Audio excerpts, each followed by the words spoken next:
Welcome students. আজকে আমরা পুজোর পরে আবার প্রথম video.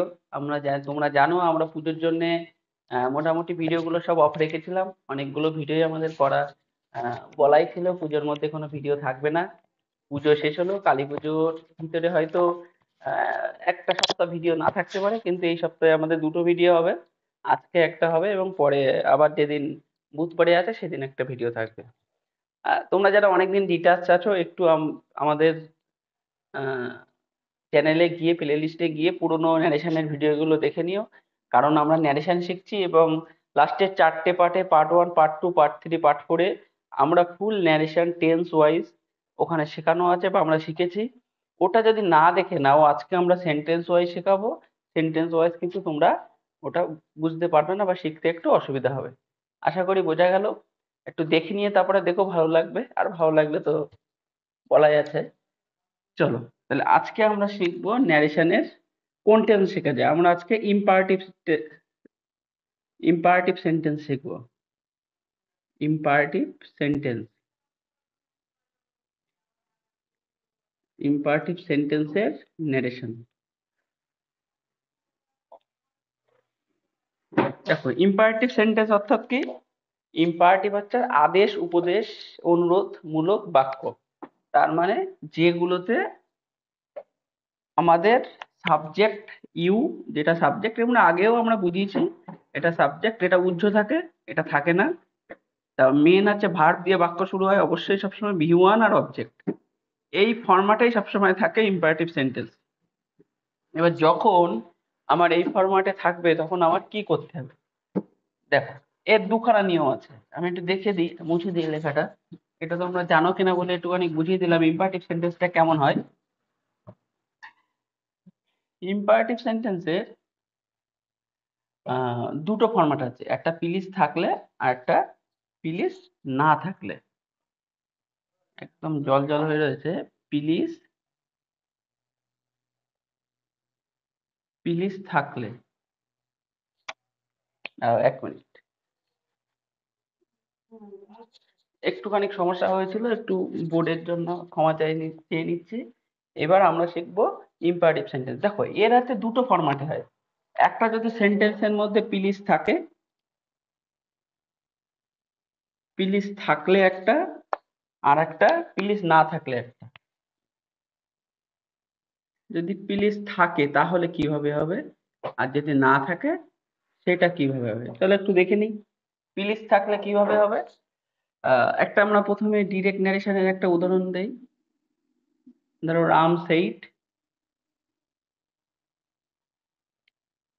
Comma quotation, please help দা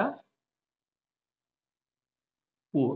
একটা বাক্য, ফুল স্টপ, একটা বাক্য যেটাতে প্লিজ থাকবে। আর প্লিজ না থাকলে সেটা কি হবে। চলো, প্লিজ থাকলে কি হবে এর গঠনটা আমরা দেখে নিই কিভাবে হবে। প্রথমে তো যেটা সাবজেক্ট, সাবজেক্ট থাকবে, তারপরে রিপোর্টেড ভার্ব,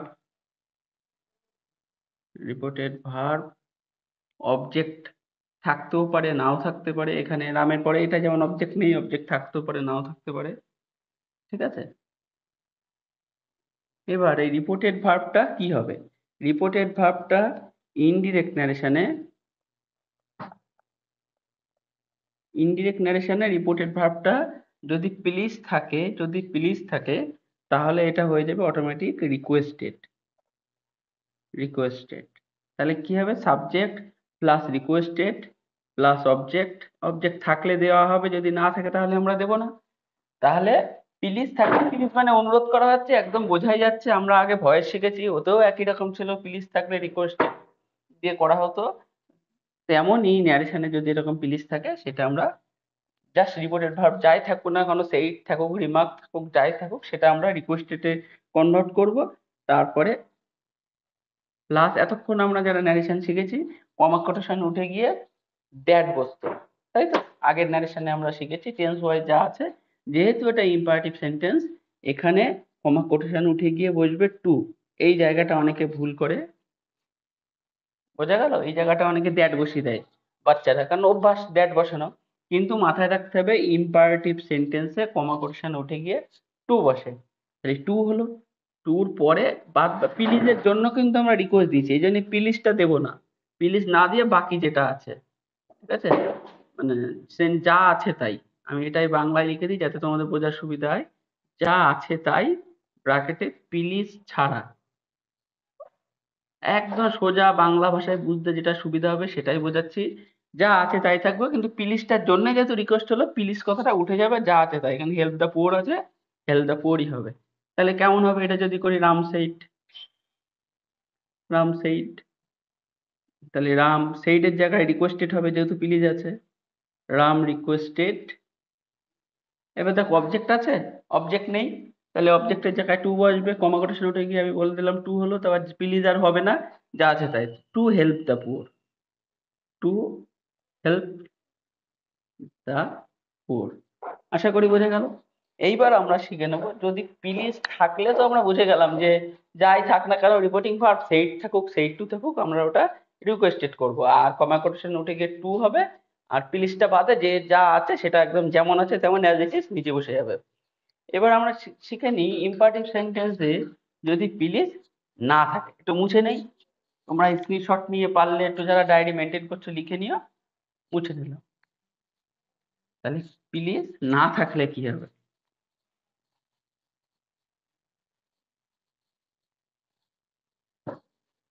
এখানে থাক, প্লিজ না থাকলে, তাহলে দুটো ফরম্যাটে হবে ইম্পারেটিভ সেন্টেন্সের ন্যারেশন, একটা প্লিজ থাকলে, একটা প্লিজ না থাকলে। তাহলে না থাকলে কি করব, দেখো একটা উদাহরণ দিয়ে শিখে নিই, আমরা এক্সাম্পল দিয়ে শিখতে সুবিধা হয়, সেই জন্য উদাহরণ দিয়ে শিখে নিই। ধরো দে,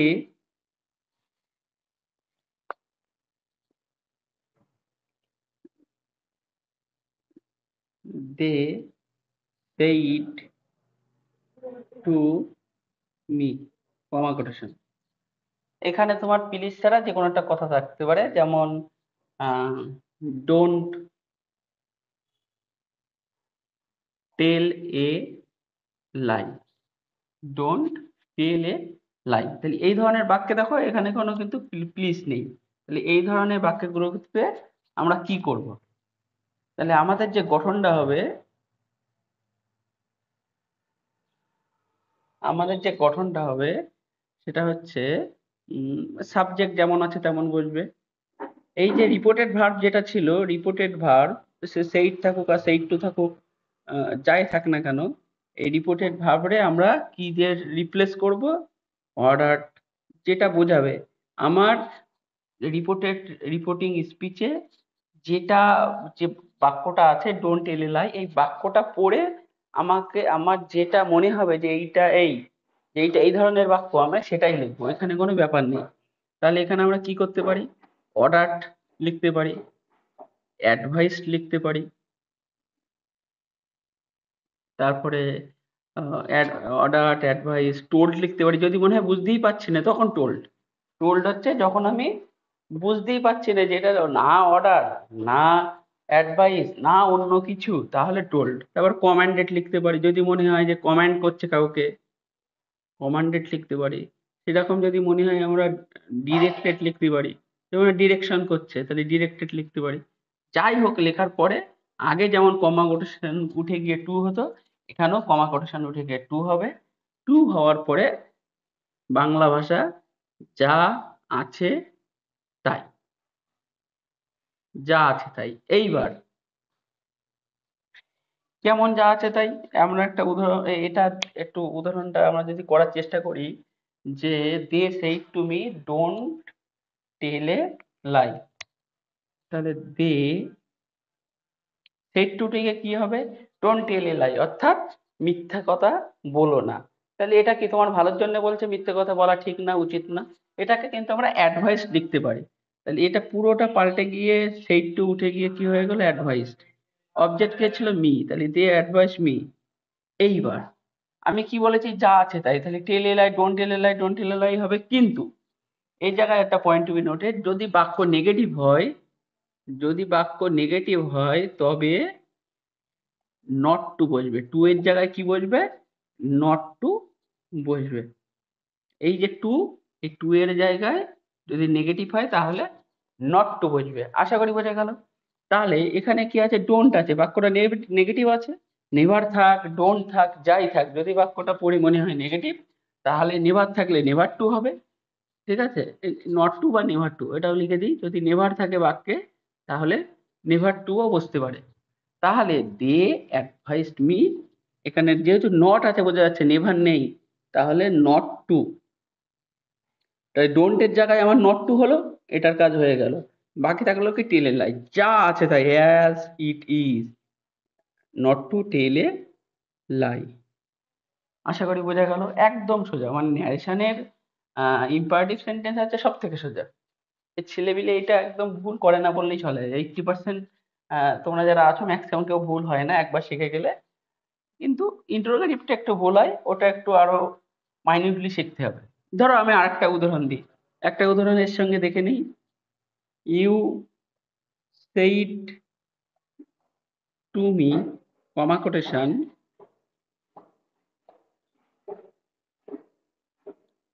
ডোন্ট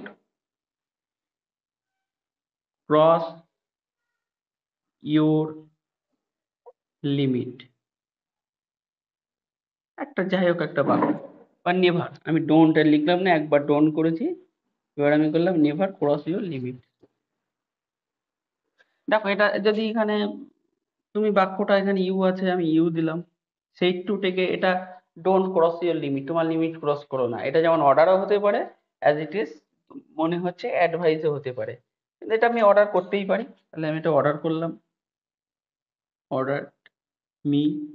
নেভার থাকলে তাহলে কি হয়ে গেল, নেভার টু, আগে টু বসতো, তারপর টু নেভার না, নেভার টু, নেভার টু, তারপর cross your limit as it is, যা আছে তাই বসে গেল। আশা করি বোঝা গেল। আমরা প্রয়োজনে আমাদের, তোমরা জানো আমাদের ডেসক্রিপশনে এর টেলিগ্রাম বা হোয়াটসঅ্যাপ চ্যানেলের লিঙ্কটা দেওয়া থাকে।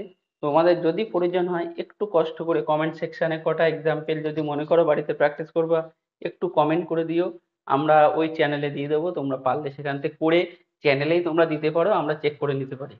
এবং তাতে কিন্তু শুধু ইম্পারেটিভ সেন্টেন্স থাকবে না, আমাদের ন্যারেশনের আগের যা 4টে পার্ট আছে যেখানে আমরা টেন্স ওয়াইজ ন্যারেশন শিখেছি, সেটা তোমরা দেখে নেবে, দেখে নেওয়ার পরে একটু কমেন্ট করো, তাহলে আমরা আমাদের চ্যানেলে তোমাদের ম্যাটেরিয়ালটা দিয়ে দেবো। তোমরা বাড়ি একটু প্র্যাকটিস করলে সেটা স্ক্যান করে আমাদের চ্যানেলে যদি তোমরা দাও, ঠিক ভুল আমরা যতটা পারি চেষ্টা করব সেটা করে দেওয়ার। আশা করি ভালো লাগলো, ভালো লাগলে একটু বন্ধুদের জানিও, শেয়ার করো, সাবস্ক্রাইব করো। আমরা পরের ভিডিওতে আসছি। আজকে ইম্পারেটিভ হলো আমরা interrogative sentence, narration of interrogative sentence. ততক্ষণ দেখা হচ্ছে, ভালো থেকো। শুভ বিজয়া, মিষ্টি মুখ করাতে পারছি না, ভালো থেকো।